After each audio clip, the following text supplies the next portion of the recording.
This can be rented. What? We gonna get that one day. Yeah. I had to record that Gatling gun, man. I said, we gonna come in here one day. Yeah, this is what I was telling you. We need to get together and come here.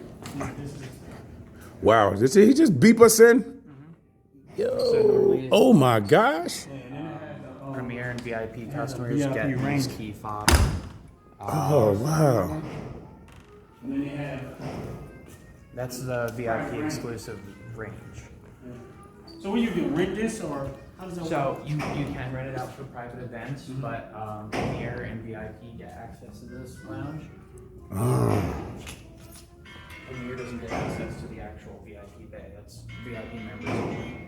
This is a working cigar lounge, so we have over there. These 3 black boxes are the smoky ears. And then you can rent it out for private events. I think it's like $2,000 for like 4 or 5 hours. So I don't know if catering is included in that package, but it's a little pricey. No, that's cool. I mean, No. we can get together. Yeah. Rather than all of us doing something. So we're working on Yeah.